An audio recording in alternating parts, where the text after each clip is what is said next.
Yo soy Carlos Vera, él es Santiago Pérez, somos venezolanos canadienses preocupados por nuestro país y esto es Somos Canadá.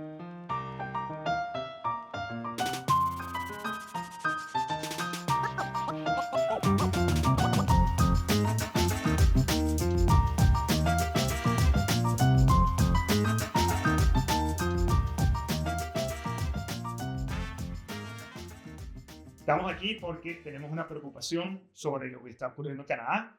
Somos de origen venezolano, somos venezolanos canadienses y tenemos una alta preocupación por lo que está ocurriendo. Eh, yo soy economista, estudié en la Universidad de Calgary, tengo un MBA en la Universidad de Queens. He estado involucrado durante casi toda mi vida en distintos movimientos políticos, he trabajado detrás de cámara, participado en campañas municipales, provinciales y federales.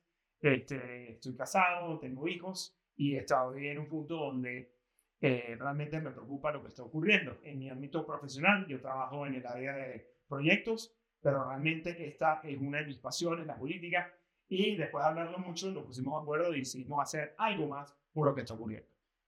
Ese Gracias, es tu idea. gracias, Carlos. De nuevo, Santiago Pérez. Yo soy también venezolano, nacido en Caracas. Llevo viviendo en Canadá desde el 2010. He estado durante todo ese periodo aquí en la provincia de Alberta. Yo soy ingeniero, graduado en Caracas en la Universidad Católica Andrés Bello. Y he tenido la suerte de que me mudé, trabajé en el sector petrolero. Estuve un año trabajando en Fort McMurray, que es donde están las arenas bituminosas y se produce la mayoría del petróleo canadiense.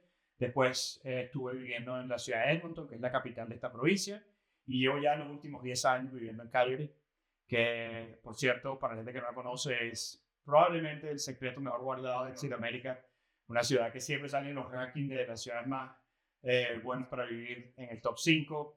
Y bueno, de nuevo, como dices tú, Carlos, yo soy un apasionado también de la política, quizás no tanto como tú. Sin embargo, en mi época en Venezuela fui muy activo en el movimiento estudiantil liderado por las universidades del país, luchando contra la dictadura de Hugo Chávez, la dictadura chavista. Y la verdad que desde que me mudé a Canadá yo he estado un poco más, digamos, al margen. No he estado tan activo desde el punto de vista político, porque realmente sentía que las cosas marchaban bien. Sin embargo, siempre cumplí con mis deberes civiles, votaba, estaba pendiente de quién eran los candidatos, de qué es lo que pensaba yo que era el mejor candidato para el país, etcétera, etcétera. Pero la verdad que desde ya hace unos años para acá empecé a sentir quizás lo que es un PTSD o algún tipo de déjà vu con cosas que yo sentía cuando yo era estudiante en Venezuela.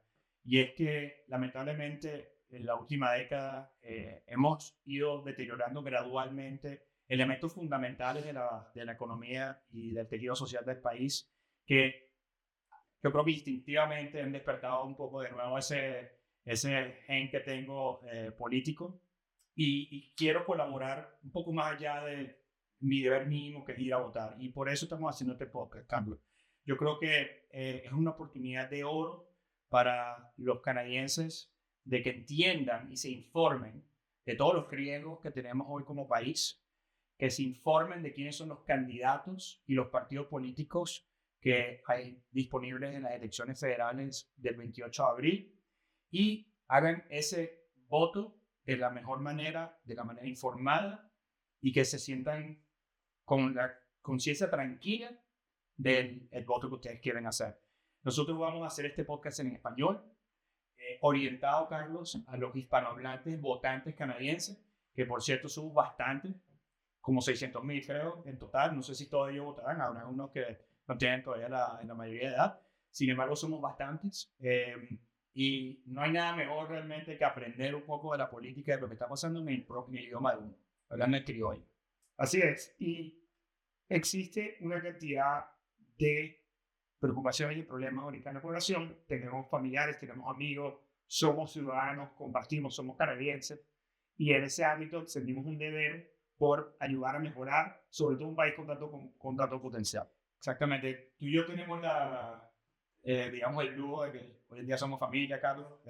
Tú te casaste con mi hermana, que la conociste justamente en Calgary, y a pesar de que vivieron por años en Caracas. Tenés a tus bellos hijos, que son mis sobrinos. Yo tengo a mi hija, mi esposa aquí. y nosotros adoramos este país. Nosotros consideramos Canadá un país único que tiene un balance de un sitio lleno de oportunidades. Aquí realmente que trabaja duro prospera, o por lo menos así fue cuando empezamos nosotros. Esa era la promesa, ¿no? Esa era la promesa. Aquí también hay una cantidad de valores sociales y humanos que son únicos en el mundo. Vivimos en una sociedad altamente diversa, multicultural, desde la constitución del país, que es uno de los pocos países del mundo que está en la Carta Magna, no es un tema de un vocero del gobierno del otro, está en la constitución, que somos una sociedad multicultural.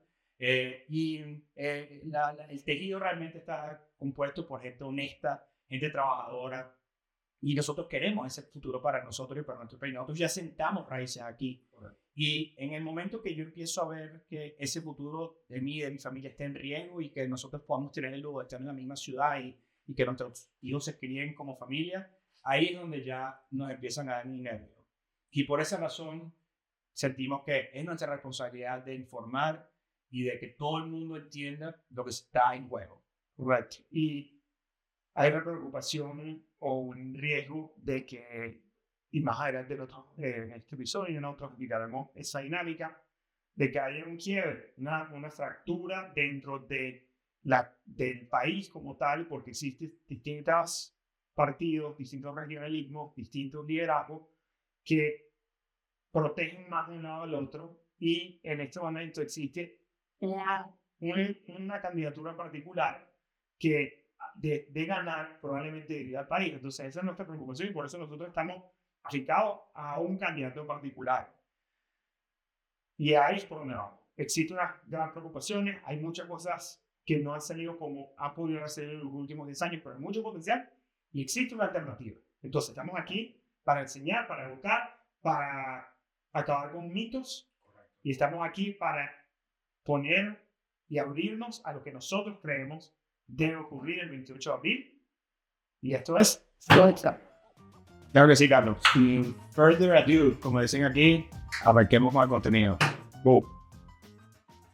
Perfecto, Carlos. Ok, primero, como explicaba, como ya sabemos, dentro de la comunidad hispana, quizás hay gente que no está muy familiarizada con el sistema político de Canadá, hay gente que ya lo está, por supuesto, pero para arrancar la conversación, empecemos hablando del sistema político canadiense, Carlos. Explícanos cuál es el ABC del sistema y después podemos entrar un poco más en el tema de los partidos políticos. Perfecto. Básicamente, como en todos los países, existe un poder ejecutivo, legislativo y judicial. El poder ejecutivo es el que ejecuta las leyes y el que hace efectivo el gobierno y las leyes que han sido promulgadas por el poder legislativo. El poder ejecutivo o el jefe de gobierno reside en el primer ministro. El primer ministro es elegido por el partido con el mayor número de sillas dentro del Parlamento. Es decir, el poder legislativo, en este caso el Parlamento, tiene una cantidad de personas. Esas personas militan dentro de un partido político. El partido con más sillas dentro del Parlamento tiene derecho a formar gobierno, escoger su líder y poner un primer ministro. En Canadá, en particular, entonces, el poder ejecutivo y legislativo están combinados, de manera que el primer ministro tiene, podría decirse, aún más poder que en otras jurisdicciones, como por ejemplo en un sistema presidencial hay una clara separación de poderes, no es el caso aquí en Canadá. El poder legislativo además tiene un Senado que no es escogido directamente por el pueblo, por la gente. Ese Senado es asignado, si bien hay una regla donde se asigna un número de senadores por provincia, quien se asigna como senador también es escogido por el primer ministro. Entonces el primer ministro tiene un poder enorme dentro del país. El sistema judicial también es escogido o es nominado por el primer ministro, de manera que el primer ministro representa un rol súper importante. Entonces el rumbo de un país tiene mucho que ver con quién está mandando el primer ministro. Entonces, ¿cómo se escoge nuevamente el primer ministro? El partido con el mayor número de sillas o de ridings ganado. Perfecto. Ok, entonces... O sea que es un sistema muy parecido al inglés, digamos. Es un sistema muy parecido al inglés, al punto que hay un jefe de Estado también, que es el rey de Inglaterra en este momento, o el rey de Canadá, por así decirlo. El jefe de Estado, sin embargo, en el caso de Canadá, tiene una función bastante de jurisdicción, donde es representado por el Governor General dentro de Canadá, y es quien juramenta al primer ministro. De hecho, el primer ministro le jura al rey, a diferencia de otros países donde se le jura a la Carta Magna o a la Constitución. Entonces, el primer ministro tiene un poder enorme y ha sido un sistema parlamentario de esta manera desde que Canadá existe, y ha habido primordialmente dos partidos políticos que han mandado dentro de Canadá. Como venía diciendo antes, la manera como se elige el primer ministro es que es el partido que tiene más silla o más representación en el Parlamento.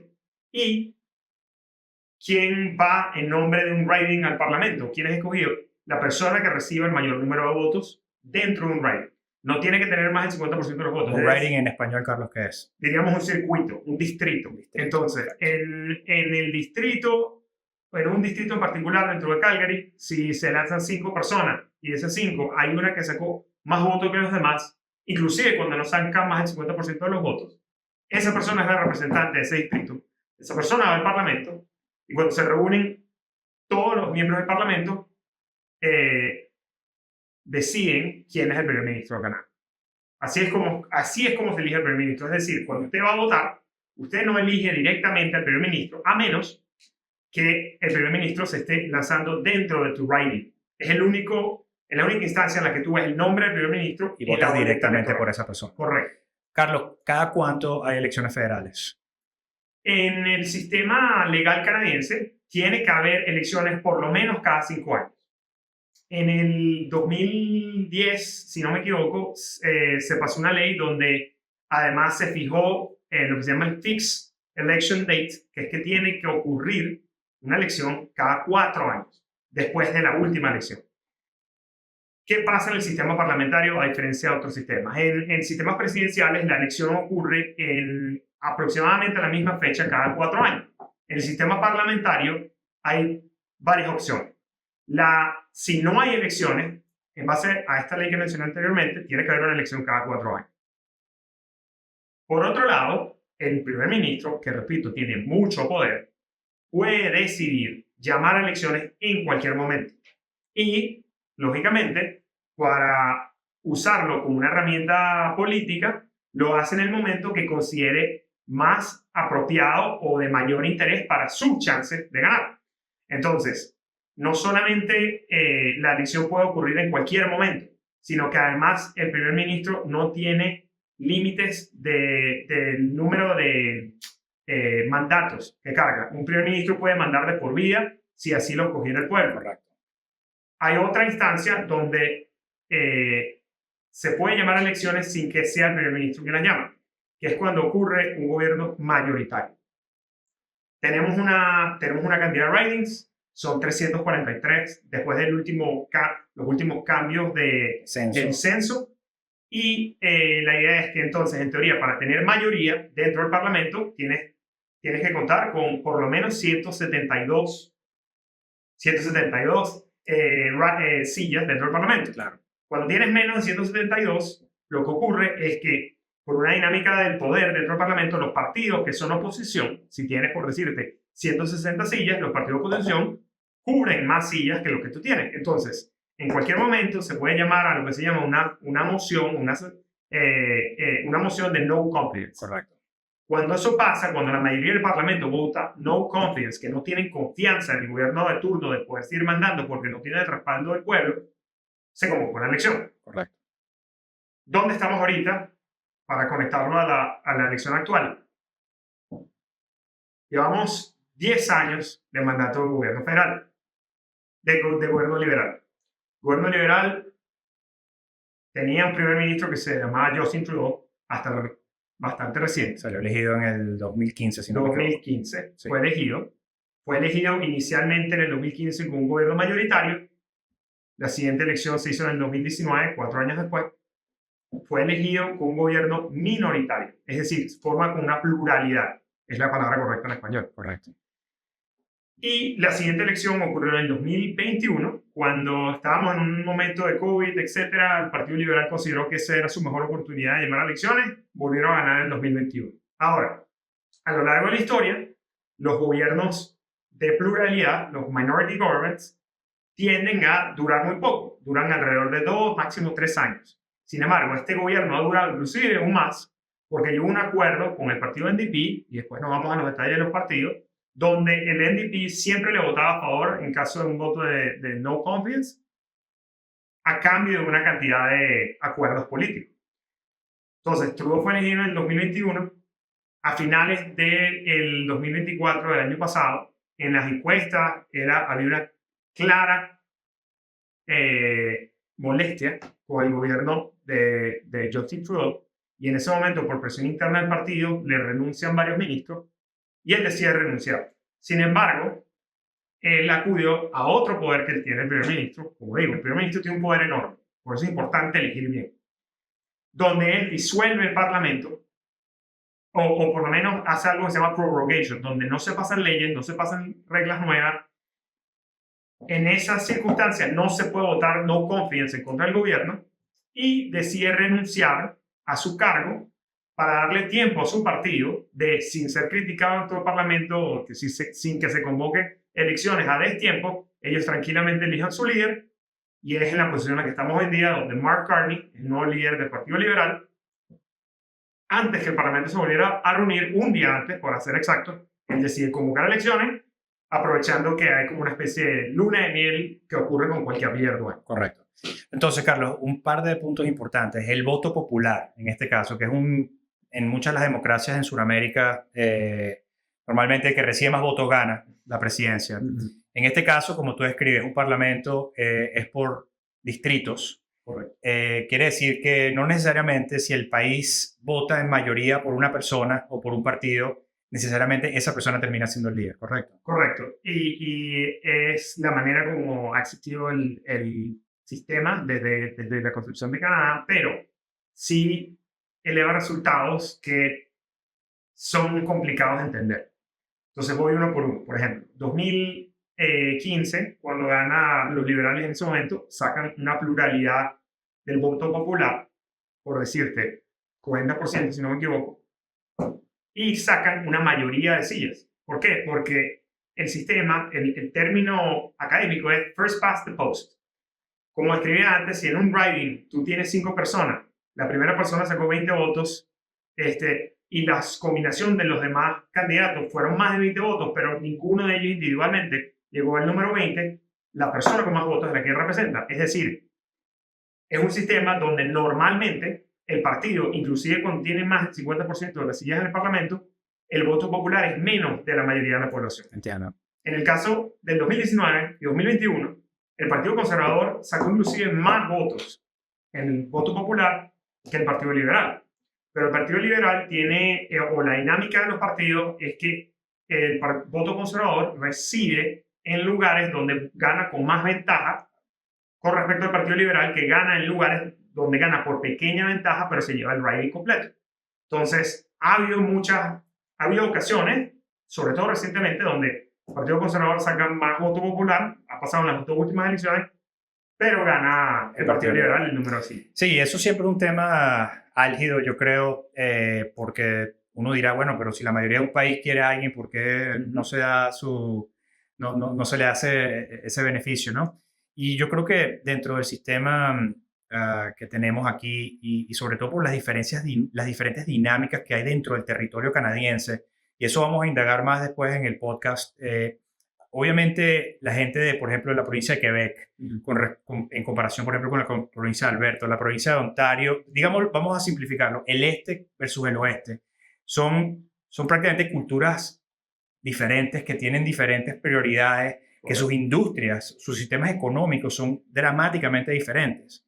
Y como ya iremos hablando, dependiendo del partido político que uno elija, hay unos que tienen mucho más interés, obviamente, en los constituents o las personas que viven dentro del este, digamos, Ontario, Quebec y las provincias del Atlántico, donde tienen ellos la mayoría de los votos y saben que eso es lo que les puede dar las elecciones, versus otros partidos políticos que tienden a favorecer más las economías del oeste de Canadá, pero que lamentablemente desde el punto de vista de densidad poblacional no somos tanto como el este. Entonces ahí se generan lamentablemente tensiones que lamentablemente hemos visto que se politizan y la gente y los políticos lo utilizan como herramientas de campaña, y al final se pierde un poco el norte, la brújula de qué es lo que es mejor para el país.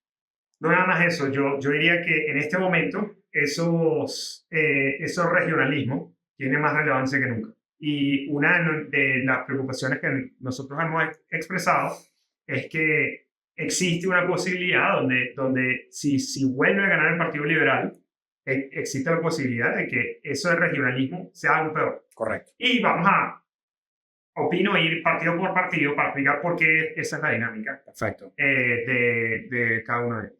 Perfecto. Ok, entonces hablemos un poco de los partidos, Carlos. Vamos a empezar, si quieres, con el Partido Liberal.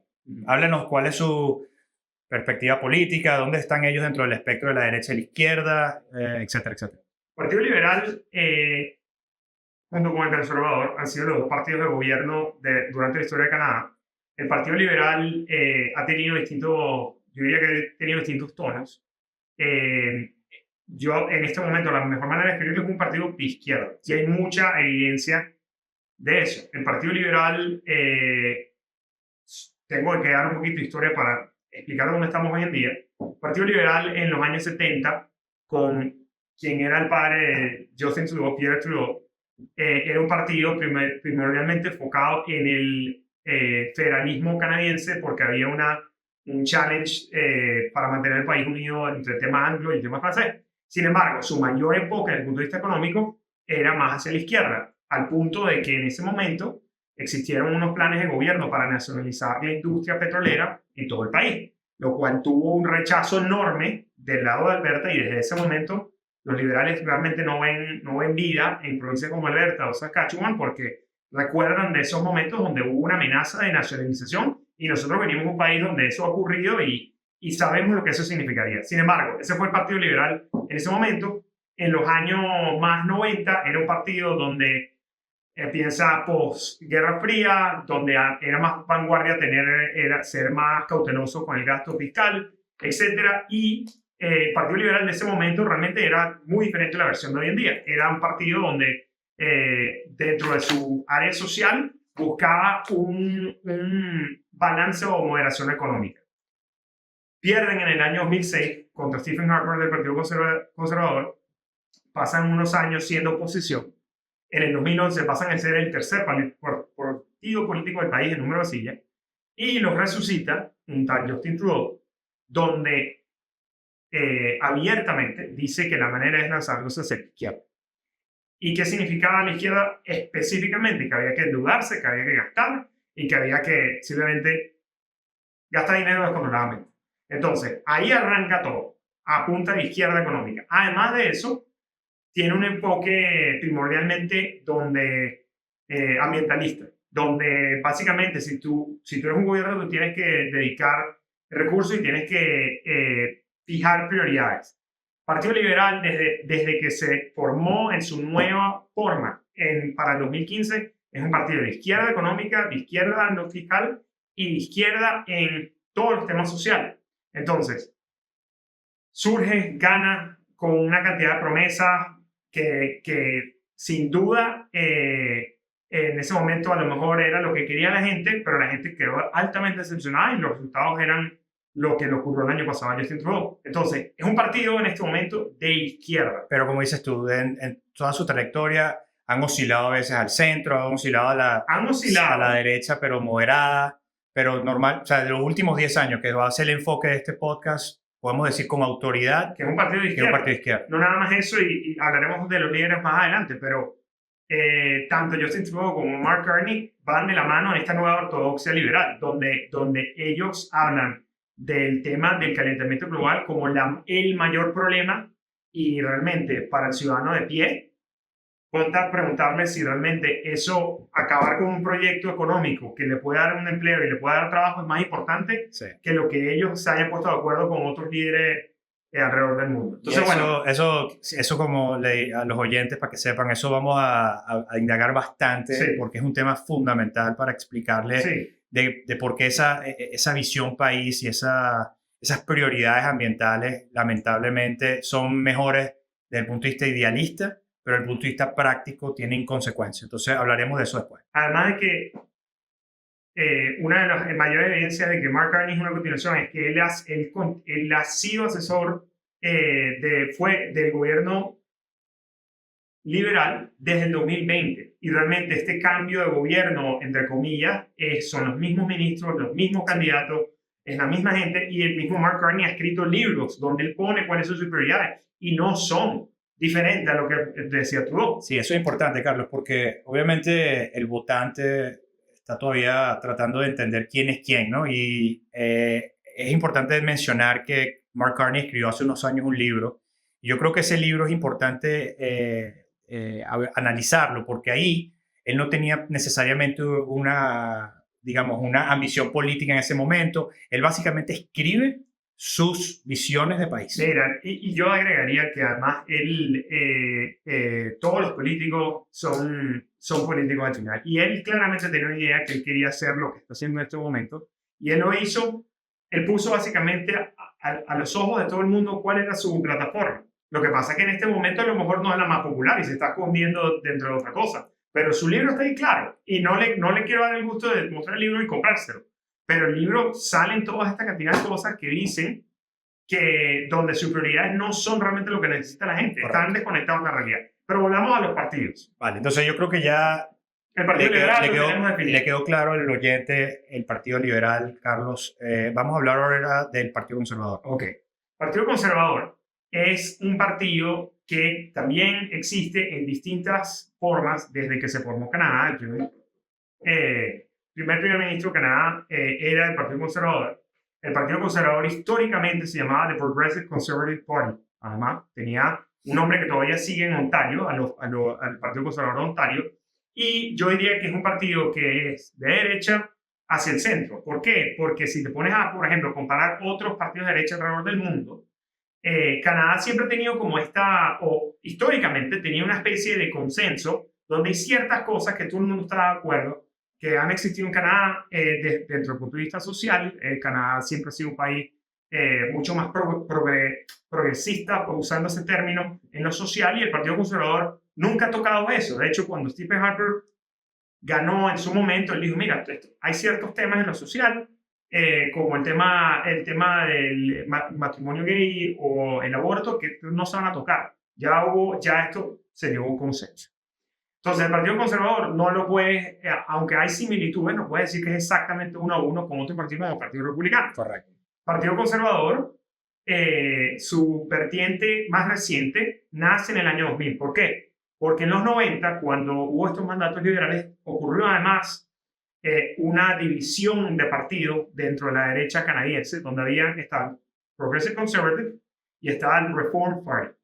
Eventualmente, esos dos partidos se dieron cuenta de que siendo un solo partido era mucho más fuerte, sobre todo cuando estaban de acuerdo en 95% de las cosas, de las políticas que defendían. Entonces, alrededor del año 2001-2002, si mal no recuerdo, se unen en un solo partido, eligen a su primer líder, que es Stephen Harper, y Stephen Harper los lleva a la victoria. Hubo unas elecciones en 2004 que volvieron a ganar los liberales en minoría, queda como oposición a este partido conservador unitario. 2006 llega al poder. Entonces, es un partido de derecha con muchas vertientes de centro, donde es más un Big Tent Party que contiene muchas visiones, pero sin embargo es muy efectivo, y el performance económico del gobierno de Harper, sobre todo en comparación con el gobierno liberal, es el cielo de la tierra. Sí. O sea que, digamos, la prioridad económica del gobierno conservador, de las administraciones conservadoras, Carlos, podríamos decir que es disciplina fiscal. O sea, eso de endeudarse a diestra y siniestra es algo que va completamente en contra de los valores conservadores. Podemos decir que el tema ambiental, por supuesto que no lo niegan, ni en ningún momento alguien ha dicho de que el calentamiento global es un mito, es una mentira. Sin embargo, no, digamos, no es la manera de hacer política para ellos. No, ellos no merman el crecimiento económico y de nuestros recursos naturales por agendas ambientalistas del net zero que lamentablemente, como explicaremos, tienen efectos secundarios. Además es que la tesis de ellos es que la mejor manera para tú ayudar al ambiente y ayudar al planeta es con abundancia. Cuando un país tiene más y la gente sale de abajo, tiene la posibilidad, la alternativa de tomar mejores decisiones en lo ambiental Entonces, esa es la tesis de que tú buscas, de que la gente desde los de más abajo suben, de manera de que el efecto, por así decirlo, ambiental o su impacto ambiental sea menor per cápita. Correcto. Y solamente pueden hacerlo si tienen opciones. Si es una población que está pobre, realmente no tiene mucha opción. Van por lo que es lo accesible, lo económico, y bueno, esa es la tesis siempre. Sí, yo creo que ahorita que lo mencionas, es un tema filosófico muy diferente entre un partido y el otro, Sí. que es energía económicamente viable. O sea, Sí.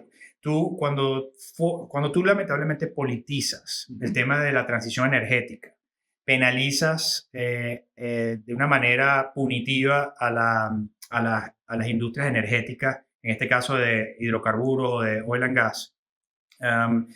Lamentablemente lo que terminas creando es que el ciudadano va a tener que forzadamente pagar más por su energía. Porque las energías renovables, las nuevas energías que se están creando dentro de lo que es la transición energética, Carlos, son fuentes de energía que todavía no están tan desarrolladas como el petróleo. Y lamentablemente la consecuencia es que la electricidad al ciudadano le va a costar más. La gasolina le va a costar más. El diésel le va a costar más. Entonces, y si quieren ver un ejemplo claro de esas consecuencias, veamos a Europa. Yo te puedo decir que mis familiares, mis amigos que viven en España, en Francia, en Inglaterra, no pueden prender su calefacción durante el día porque es muy caro. Claro. No, eso no lo puedes hacer aquí porque te congelas, pero lo que quiero decir es que lamentablemente cuando tú llevas a un país a una transición que no está basada en, digamos, en las realidades del mundo, ¿verdad? Y lo haces de una manera pragmática, incluyendo a los ingenieros, incluyendo a los que están metidos en las industrias energéticas, tú lamentablemente penalizas económicamente el bolsillo de los ciudadanos. Correcto. Yo diría que la palabra es pragmatismo, de donde el Partido Conservador sabe qué es lo que genera la riqueza dentro de este país, sabe que al toda la población tener más riqueza no es por un tema de greed, no es por un tema de gula, es por un tema de que, primero, es la manera para ayudar a los demás. Segundo, es la manera para sembrar nuestro tipo de energía alrededor del mundo. Y tercero, no es un ejercicio académico. Para los que están en el mundo académico y piensan que simplemente quitando por un lado le entregas al otro y se solucionan los problemas, el Partido Conservador entiende que la manera no es quitando por un lado y entregando para el otro, es creciendo la torta entera de manera de que le caiga a todos. Correcto. Y bueno, claramente nosotros vamos a ir describiendo con uno de los partidos, pero primordialmente este partido en su función como existe ha sido similar, presenta una vertiente similar a lo que fue el gobierno de Harper del año 2006 al año 2015. 14, 15. Okay. Vamos a hablar del NDP. Yo creo que ese es otro partido que vale la pena explorar un poco y después vamos a brincar otros temas. Ok. El NDP se formó inicialmente hace 50, 60 años. Era una cooperativa de granjeros, agricultores. Además tuvo otras vertientes. Hubo un momento inclusive donde era más de un solo partido. Era primordialmente un partido populista en el oeste. Sin embargo, después de su concepción, a lo largo que avanzó la historia, sobre todo en estas respuestas a los liberales, donde trataron de nacionalizar y las dinámicas cambiaron bastante. El partido NDP, en su versión hoy en día, es un partido de izquierda fuerte, sí. O sea, de extrema izquierda. Y en su camino, a pesar de que originalmente era un partido de los sindicatos, de los trabajadores, ha perdido un poco ese origen inicial y se ha vuelto un partido urbano, donde si le pones a pensar, es esa persona que piensa con estos ideales, etc. Y es todo bien extremo, diría yo, con un enfoque ultra progresista progressive, en términos en inglés, y conectando a los liberales. Qué peor señal que en el año, después que ganan en el 2021 otra vez los liberales, el Partido Liberal y el Partido NDP llegan a un acuerdo que se llama el Supply and Confidence Agreement, donde el Partido NDP, a pesar de que en teoría son de oposición, le prometía al Partido Liberal que no iba a votarle en contra de aquí a las siguientes elecciones a cambio de ciertas políticas de proposals de policy. Y eso te dice mucho porque el Partido Liberal no tuvo ningún problema en alinearse hacia la izquierda para mantenerse en el poder. Y debo decir que esto nunca había ocurrido en la historia de Canadá. Esto no tiene precedente. Los gobiernos minoritarios, hay elecciones un año después, 2 años después, máximo 3 años después. Pero que un gobierno dure todo su mandato siendo minoría, no lo es. Y eso te dice mucho que el NDP y los liberales son lo mismo. Son lo mismo. Y entonces, el NDP tuvo en su momento un origen de los trabajadores. Su versión actual es completamente urbana, está desenfocada y desactualizada al momento, y es probablemente la razón por la que el Partido Liberal se ha comido ciertos votos, y eso lo podemos hablar después, del mismo NDP. ¿Por qué? Porque al final son lo mismo. Si no distingue, si no eres oposición, entonces, ¿qué eres? Eres parte del gobierno. Entonces, el gobierno de Trudeau fue un gobierno de izquierda, del NDP y del Partido Liberal. Y el gobierno de Carney también lo es. Yo creo que podemos a los oyentes también darle un ejemplo que es muy similar a esta coalición que hizo el Partido Liberal con el NDP los últimos 4 o 5 años en cuanto a lo que está ocurriendo en España. En España tienen un sistema parlamentario con diferencias, por supuesto, pero tienen desde ya hace, creo yo, 6 años, el PSOE, el partido de Pedro Sánchez en el poder. Pedro Sánchez ha sido el primer ministro porque es el líder de ese partido. Sin embargo, ellos no lograron la mayoría parlamentaria y por las reglas del sistema parlamentario ellos tienen que hacer gobierno, tienen que hacer alianzas con otros partidos. De lo contrario, vuelven a elección. Es una de las diferencias con el sistema aquí. Ellos desde ese entonces lograron hacer gobierno aliándose con el partido de Podemos, que yo creo que puede ser un buen proxy inclusive para describir el NDP. Podemos y NDP son bastante similares en muchas visiones económicas y sociales.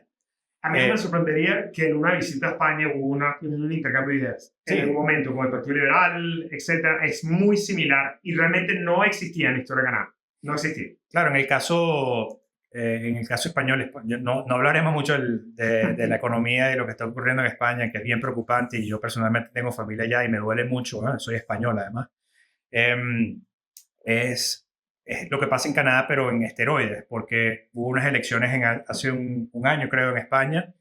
El partido que más salió votado fue el Partido Popular, el PP, que podemos también compararlo quizás con el Partido Conservador. Sí.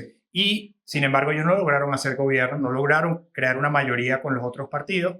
Salió el PSOE y dijo, ¿sabes qué? Yo, a pesar de que salí con menos votos, sí logro aglutinar varios partidos para lograr mayoría. Y eso fue exactamente lo que hizo. No solo aliándose con con Podemos, Carlos, aliándose con los partidos separatistas. Recuérdame, en esas elecciones el Partido Conservador sacó más sillas que el Partido... Correcto.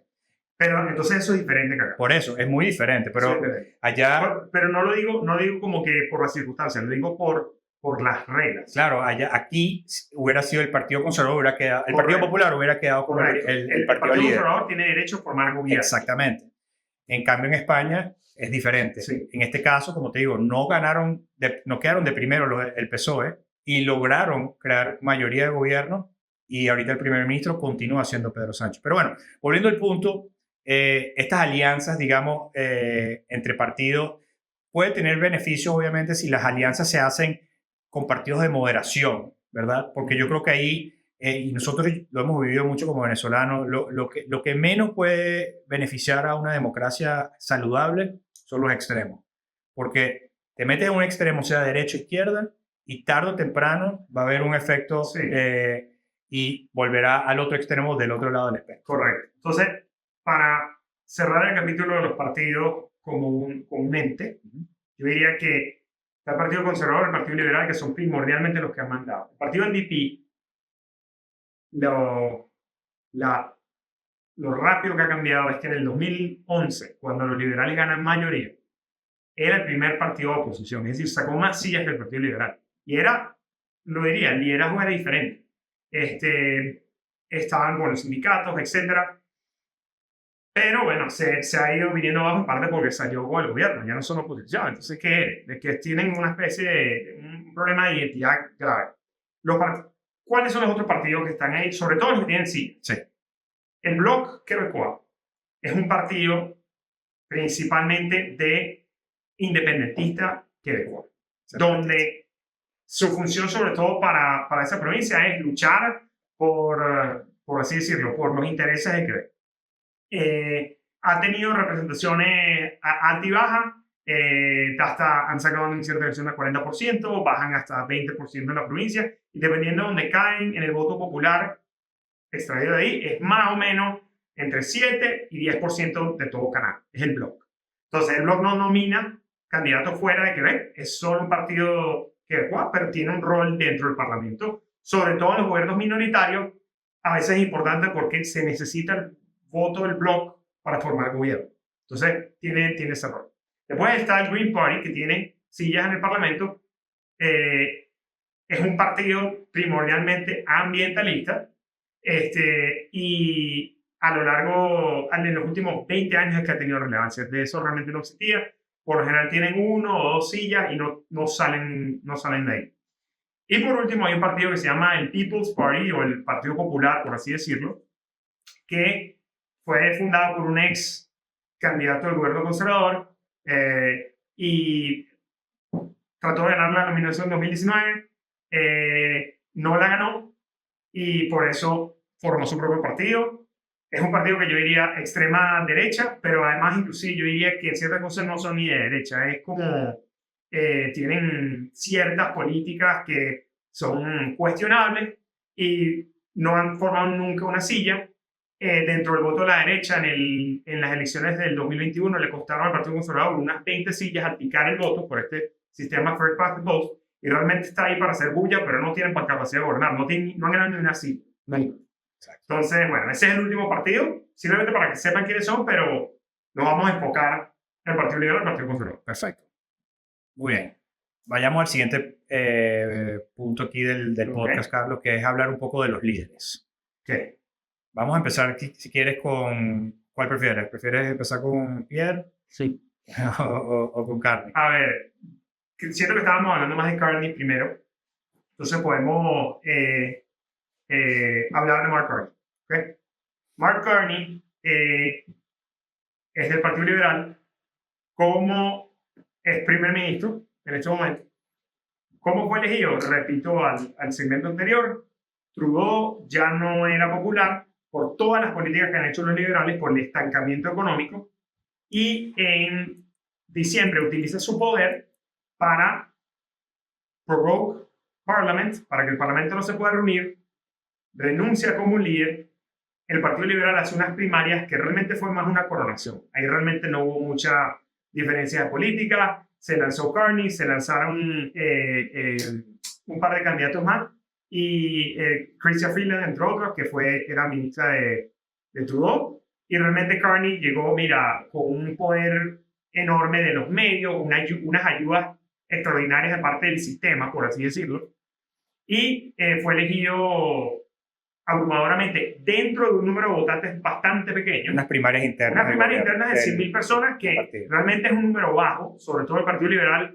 Tú puedes inscribirte de manera gratis, inclusive con eso solamente hubo 100.000 votos. El hecho de que hoy en día es el primer ministro, Mark Carney, asesoró al gobierno de Trudeau por lo menos desde el año 2020. Asesoró económicamente. Asesoró económicamente. Ese era el rol de él. Las políticas económicas de Trudeau y de Carney son las mismas. Son una continuación de lo mismo. Claro, el Partido Liberal, muy vivo, tomó estas decisiones para tratar de mostrar que es otra alternativa o una cuestión. Un outsider. Es un outsider, pero realmente es una continuación.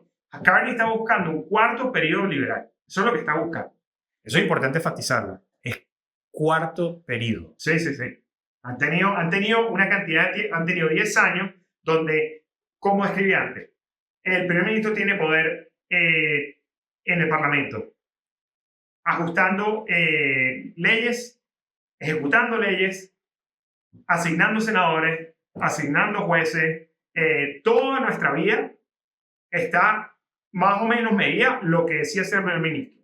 Y ha sido un primer ministro liberal y quiere seguir un primer ministro liberal que está completamente alineado con lo que decía Trudeau. En su libro de Values, de Mark Carney, describe políticas que era todo lo que hacía el gobierno de Justin Trudeau. Entonces son una continuación de lo mismo. Claro que en lo político ellos van a tratar de vender que no lo son, pero sí son lo mismo. Hablemos un poco, Carlos, de background profesional de Carney, porque una de las cosas que a mí me da un poco de risa esto, a veces la hipocresía del Partido Liberal. Obviamente el Partido Liberal está sacándole bastante punta al pedigrí, digamos, por mejor palabra, Claro. por buscar una palabra, Claro. de Mark Carney.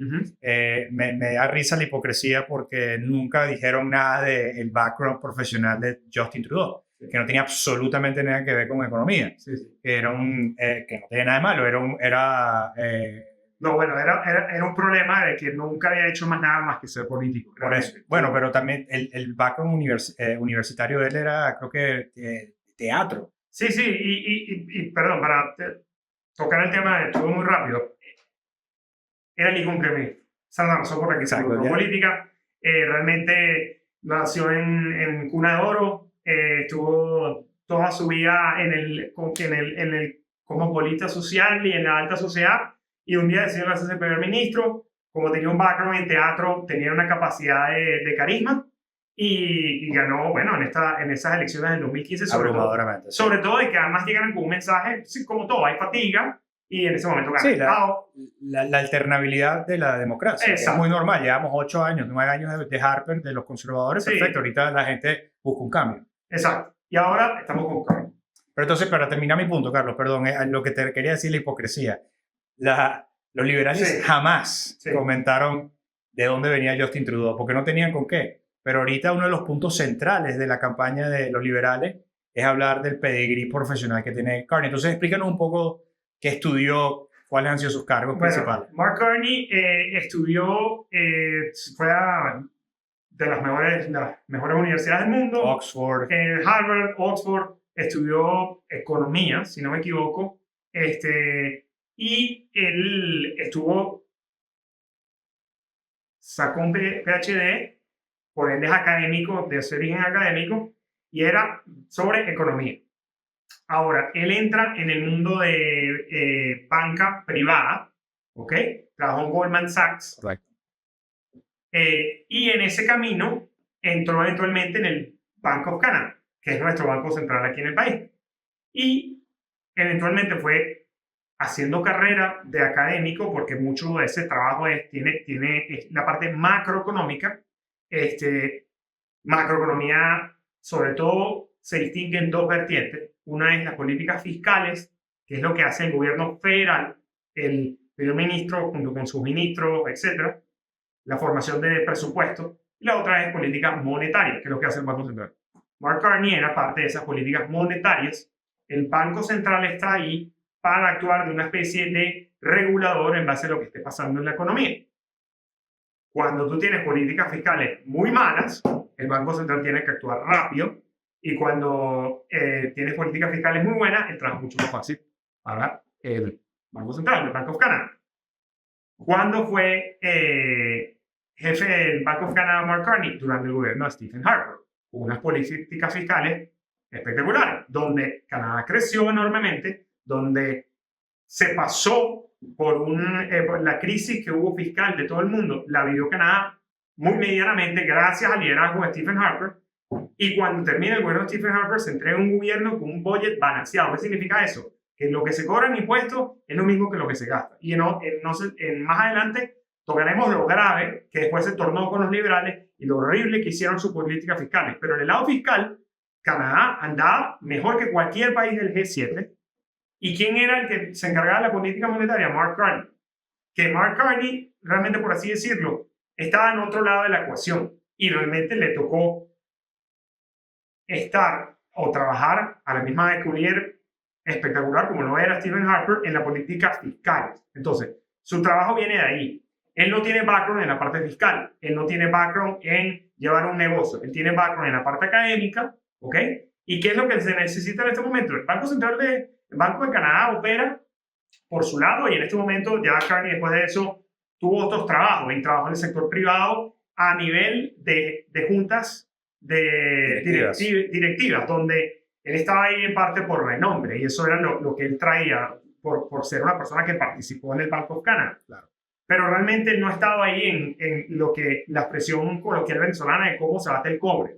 O sea, no viene de un background donde montó su propia empresa, donde era un entrepreneur, donde no. Él viene de un mundo académico donde muchas veces la gente mezcla los términos y se habla de banquero y se habla de economista, pero cuando tú necesitas un médico para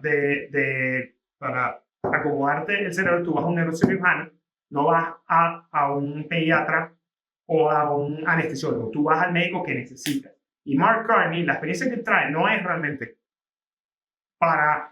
en la parte fiscal y no es la parte de montar negocio, es la parte de política monetaria, que realmente es otra vertiente. Mi opinión sobre el tema es que, o sea, si yo lo veo en papel, Carlos, yo no voy a negarlo. A mí me encantaría tener un primer ministro con ese background. O sea, hace todos los checks de lo que tú buscas en un líder competente. El problema, yo creo, con Mark Carney, y de nuevo hablaremos de esto más en detalle, es su visión política y su visión como de país. Lamentablemente, eso nubla lo que necesita Canadá.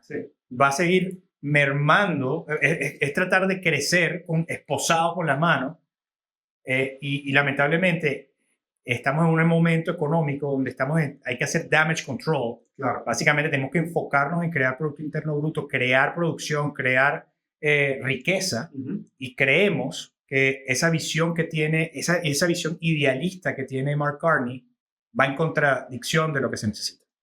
No nada más eso, solamente agregar de que Mark Carney, cuando tú estás en el mundo académico o en el mundo de banca, operas, realmente son unos factores macro, estás, por así decirlo, alejado del problema. Exacto. Cuando tú has vivido o has experimentado lo que es el día a día, Mark Carney no tiene ni idea de cuánto cuesta el supermercado.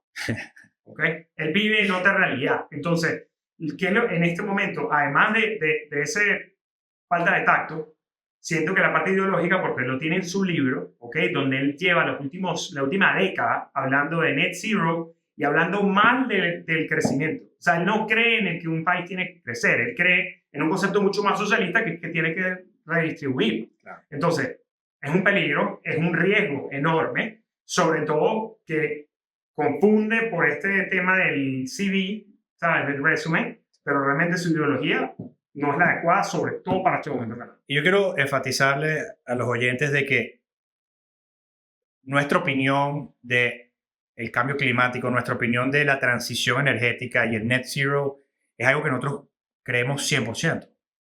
El problema es cómo lo ejecutas. Y el problema es un tema de prioridades. Ahí es donde divergemos, lamentablemente, de las políticas de Trudeau y de la visión ideológica que tiene Mark Carney. Pero quiero dejarlo bien claro, porque para nosotros, y además lamentablemente es una de las retóricas de la izquierda, es que cualquier persona que es de derecha, Carlos, aparte de que, bueno, te acusan de todo, de racista, de neonazi, de lo que sea, no tiene sentimientos. Te acusan lamentablemente de que tú no crees en el cambio climático. Sí, y yo agregaría además de que el planteamiento es así. El infierno está lleno de buenas intenciones. El gran problema aquí no es hacia dónde queremos ir, sino cómo. ¿Okay? Y el gobierno de Stephen Harper no disolvió todas estas cosas. O sea, realmente durante su mandato ya teníamos unas regulaciones ambientales las más fuertes del mundo. Entonces, lo que estamos hablando aquí es que hubo un desempoco los últimos 10 años. Y con Trudeau, ese desempoco costó una cantidad de proyectos que han podido haber ocurrido en el sector energético, una cantidad de crecimiento que ha podido haber pasado en todas las industrias.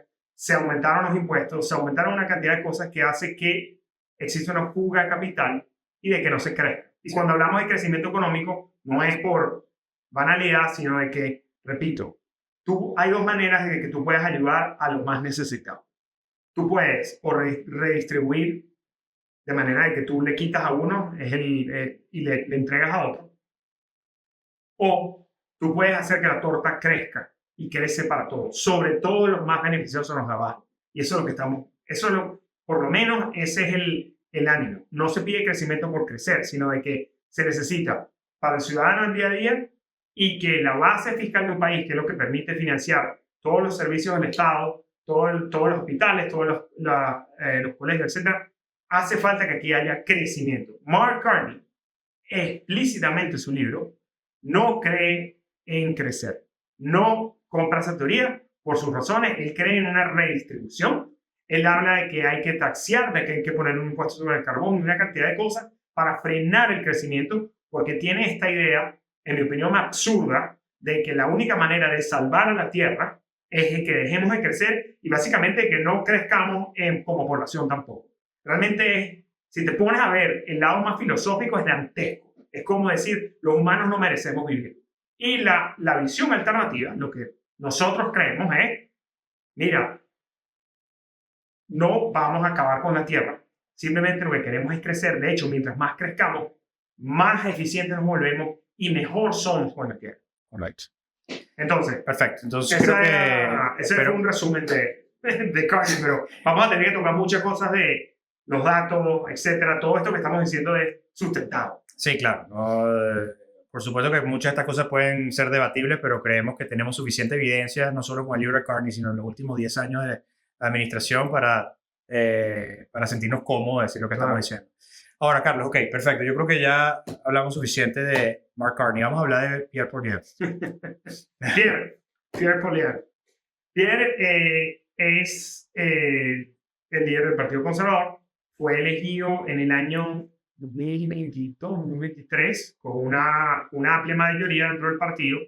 Pierre fue parte del gobierno de Stephen Harper también, porque, más como un punto de educación, los ministros que forman el gobierno son también parlamentarios. Por eso es que la mezcla del ejecutivo y el judicial es tan importante. Pierre fue originario de Alberta, adoptado por padres de habla francesa, por eso el apellido Poilievre. Él estudió en la Universidad de Calgary Economía y fue elegido al Parlamento a los 25 años. Pierre ha sido un político de carrera, ha estado toda su vida en el Parlamento, ha sido consecuente en el gobierno de Stephen Harper, era uno de los más vocales, era uno de esos que estratégicamente el gobierno ubicaba para decir las cosas que hay que decir, para lanzarle a los liberales, y tiene un estilo muy auténtico. Pierre, además, ha sido muy consecuente en lo que dice. Cuando estábamos apenas, yo diría, inclusive antes del COVID, él empezó con el discurso de la inflación. Él decía, viene inflación, porque aquí se está gastando de manera desmedida, que fue lo que dijo Trudeau que iba a hacer. Y a raíz de ese gasto público, al tú gastar más de lo que tienes como gobierno, generas inflación. Hace que la moneda pierda valor. Y hubo una inflación que todos sentimos y vivimos, sobre todo post-COVID. Y él la predijo antes que viniera, y él estaba hablando de los problemas de inflación, de los problemas de impuestos, de los problemas del impuesto sobre el carbón, de las políticas de la construcción de casas, las políticas de migración, etc. Él estaba hablando de todos los problemas que tenemos en este momento. Él viene años, primero diciéndolo como un warning de que todas estas cosas van a pasar, y ahora de que tenía la razón, al punto de que Carney, al ser elegido, lo primero que empieza es buscar cuáles eran las medidas que estaba proponiendo Poilievre y tratar de defender lo mismo. Sí, ¿Por qué? Porque Poilievre ha sido el campeón del costo de la vida. Esa ha sido la manera como él se lanzó para ser líder del Partido Conservador, y ha sido consecuente siempre con lo que dice, y siempre ha estado ahí enfocado con el tema de hay que ayudar a los más necesitados. La ironía es que muchas veces la izquierda o el Partido Liberal o los partidos equivalentes alrededor del mundo hablan de que hay que ayudar al más necesitado, etcétera, y los pobres, etcétera. Y la ironía y las vueltas de todo es que en este momento el Partido Conservador representa mucho más un movimiento popular y de abajo que lo que es el Partido Liberal. El Partido Liberal se ha vuelto un partido mucho más elitesco. Pierre Poilievre le ha dado en la llaga a eso. Ese ha sido su discurso desde los últimos 2 años. ¿Y qué podemos esperar de él siendo primer ministro?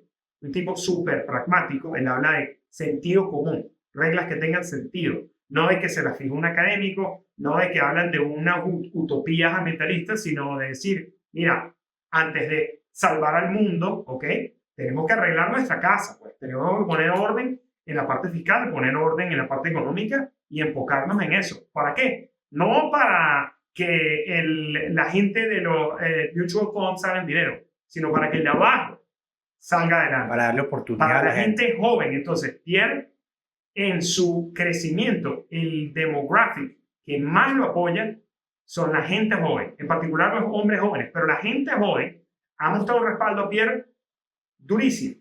Tú sabes que hay un tema muy interesante, Carlos, sobre la gente joven, y creo que me gustaría compartirlo con los oyentes, es cuando ganó Trudeau en el 2015, digamos, una de las partes demográficas de la población que más apoyaba al Partido Liberal eran los jóvenes. Pues. Y en aquel momento, claro, veníamos de unos años muy prósperos con el gobierno de Harper. Sí. Viene, obviamente, la alternancia, digamos, democrática, que es muy normal. Después de muchos años hay fatiga. Pero, claro, los principales mandamientos del Partido Liberal en aquel momento eran los aspectos idealistas de la política. Era la legalización de la marihuana, era cambio climático como prioridad ideológica del país, optar por crecer a punta de endeudarnos, ¿ok? Y eso caló muy bien en la gente joven. Recuerden que la gente joven, todos los que hemos sido jóvenes, seguimos jóvenes, gracias a Dios, pero normalmente uno suele ser más romántico. Claro. Uno no es necesariamente pragmático con las realidades del país y uno tiende a simpatizar mucho con esos ideales. Entonces, fíjense cómo ha pasado. En ese momento, los jóvenes apoyaban mucho el Partido Liberal. 10 años después, se creó una crisis de costo de la vida tan severa en Canadá que finalmente el joven, ¿verdad?, que dentro de sus prioridades que dictan qué es lo que yo quiero en la política y qué es lo que yo quiero en un líder, pasaron a ser idealistas a principalmente es el costo de la vida. Correcto. Entonces, por esa razón, que los más afectados en la economía de hoy en día son los jóvenes, que lamentablemente se les ha esfumado el American Dream o Canadian Dream, como queramos llamarlo, que es que tú trabajas duro, vas a ahorrar, te vas a poder comprar una casa, vas a poder tener tu familia, tu carro. Eso se está empezando a evaporar y ya finalmente esa gente se está dando cuenta de que eso es producto de 10 años de unas políticas erradas.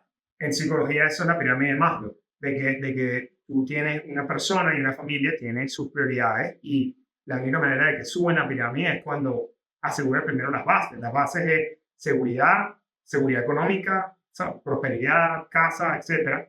Y solamente se preocupa de aquellas cosas que están más arriba de la pirámide cuando las bases están bien.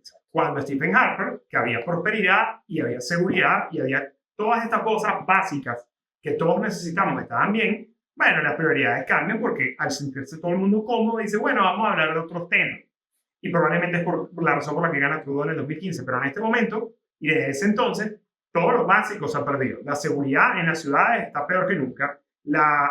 El tema económico ha caído enormemente al punto de que hay un tema de affordability, donde los mismos sueldos ya no rinden lo mismo, de que el prospecto de vida que era salir de la universidad, tener tu trabajo, comprarte tu casa, está desapareciendo. Y aquí es donde ha saltado Pierre, ha sido muy hábil, muy bueno explicando los problemas y explicando cuál es el origen del problema, explicando la conexión entre el gasto del gobierno federal y la relación que se tiene con la inflación y cómo la inflación entonces se come otras cosas, cómo se come el precio de la vivienda, cómo al aumentar la población y no construir casas suficientes, el costo de la vivienda sube, etc. Entonces, ¿quiénes han sido los más perjudicados en ese tema? Los más jóvenes. De hecho, cuando estamos hablando de los jóvenes, eso no nada más incluye los que tienen hasta 30 años, hasta 40 años o más. Se ven afectados porque están en un momento de su vida donde vieron a sus padres que ya tenían sus casas, que ya tenían su vida arreglada y están todavía tratando de arrancar. Entonces, tiene hablado espectacular sobre eso y es el punto que estamos hoy en día. Esas son nuestras alternativas. Correcto. Creo que, Carlos, describiendo ellos dos, podemos considerar este tema cerrado. Sí, yo diría que el único otro es el NDP, Jack Mixin, y él es lo que te diría un socialista de Starbucks. O sea, realmente no sé cómo más escribirlo porque ha sido un tipo súper enfocado en la parte urbana, unas prioridades bien diferentes a lo que históricamente era el partido NDP. De hecho, el Partido Conservador ha cogido mucho apoyo de los sindicatos que históricamente alrededor del mundo han sido afincados hacia la izquierda y se enfocan en este momento más a la derecha. ¿Por qué? Porque Pierre está hablando de los trabajos. Entonces, eso dice mucho de que los sindicatos, al perder su liderazgo en el NDP, no están vertiéndose a los liberales, sino están diciendo, mira, los conservadores en verdad son los que están pendientes de nosotros. Entonces, ahí es donde estamos. Es un movimiento mucho más popular de las clases bajas, de la gente joven y de los trabajadores. Perfecto, Carlos. Creo que llegó el momento de continuar hacia próximos episodios.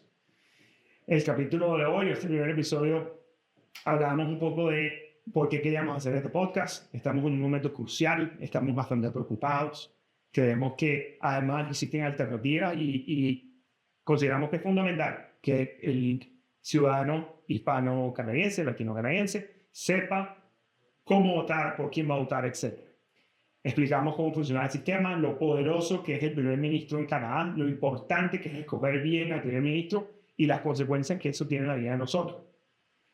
Hemos visto y hemos mencionado durante el episodio que el costo de la vida ha aumentado. Estamos en una peor posición que lo que estuvimos en el 2015 y eso sobre todo está afectando a los más jóvenes, a los trabajadores y a personas que en otras épocas a lo mejor hubiesen estado prácticos en la política. Y por eso consideramos que es fundamental entender el sistema político, los partidos políticos, las alternativas y para eso queremos hacer énfasis en qué ha salido mal en los últimos 10 años.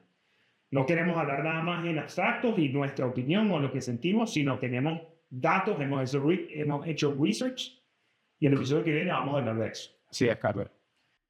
Muchísimas gracias a los oyentes. Espero que haya sido de utilidad estos minutos de grabación. Y bueno, nos vemos pronto. Muchas gracias.